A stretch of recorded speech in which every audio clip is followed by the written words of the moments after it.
据中国媒体报道，截至目前，东突厥散油田护滩已经已累计生产天然气逾3369万立方米，累计产油4274吨。护滩已经位于呼图壁县境内，是准噶尔盆地目前弯钻井深最深7601米、压力最高、气温最高的迄井。该井位于2020年12月16日试气或高产工业气流，2021年2月4日经地面装置试采运营，由所谓新疆油田采气一厂负责气井的试采管理。准噶尔盆地南缘地缘辽阔，油气资源埋藏深，地质构造复杂，油气勘探被誉为世界级难题。据所谓新疆油田介绍，准噶尔盆地南缘中段勘探面积 1.5 万平方千米，其中护滩一井勘探有利面积156平方千米。一些分析家认为，中国政府在集中营拘留了数百万人，以及维吾尔人的种族灭绝与中国将东突厥散作为能源库直接相关。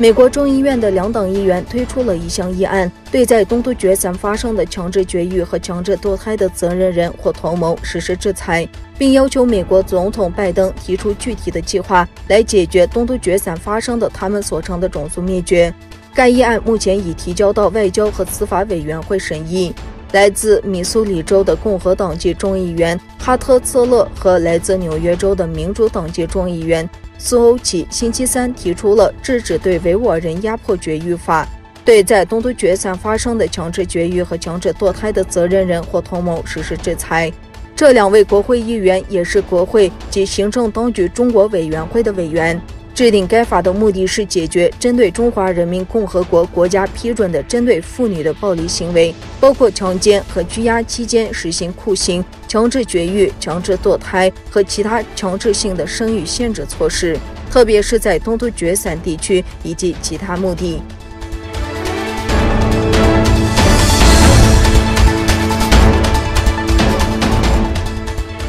中国国家互联网信息办公室星期五5月21日通报了抖音、领影、百度等共计105个应用程序存在的违规收集、使用个人信息等行为。网信办还责令应用程序运营者进行改正。网信办表示，已依据《中华人民共和国网络安全法》、常见类型移动互联网应用程序必要个人信息范围规定等法律和有关规定，对短视频和浏览器等常见类型的部分应用程序的个人信息收集使用情况进行检测，发现105款应用程序存在违规行为，共有19款短视频应用程序被网信办点名，其中还包括抖音、快手等广受欢迎的软件。这2款应用存在的主要问题包括违反必要原则、收集与其提供的服务无关的个人信息等，包括360浏览器、微软必应、领影和智联招聘等应用程序在内的34款浏览器应用程序和51款求职招聘类应用程序也被网信办点名通报。这些应用程序存在的问题包括未经用户同意收集使用个人信息和未公开收集使用规则等中国公民的个人信息，尤其是被日渐普及的人脸识别系统任意采集和滥用的情况，越来越引发人们保护个人隐私的担忧。一些分析人士认为，在中共的维权统治下，中共当局才是侵犯个人信息的最大威胁。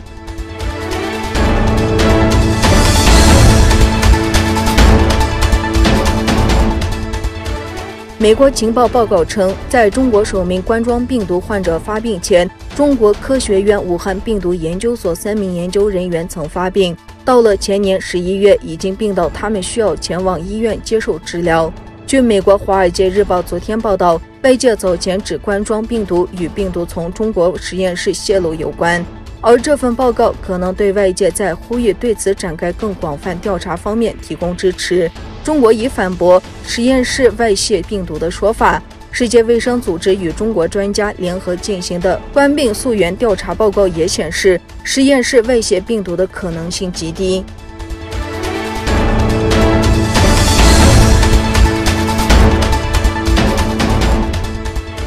5月23日周日，一架从希腊飞往立陶宛的瑞安航空公司航班被迫改变航线，在白俄罗斯停留数小时。西方国家对这一行为表示愤怒，一些欧盟领导人称此为劫机行为。欧盟领导人还将对如何回应进行讨论。美国国务院则称此举令人震惊。在飞机进入立陶宛前，白俄罗斯方面强迫飞机在其首都明斯克降落，声称该航班面临炸弹威胁。被逮捕的人是名为普罗塔塞维奇，是白俄罗斯媒体 Nexta 的前编辑。他在飞机被允许在此飞前被带走。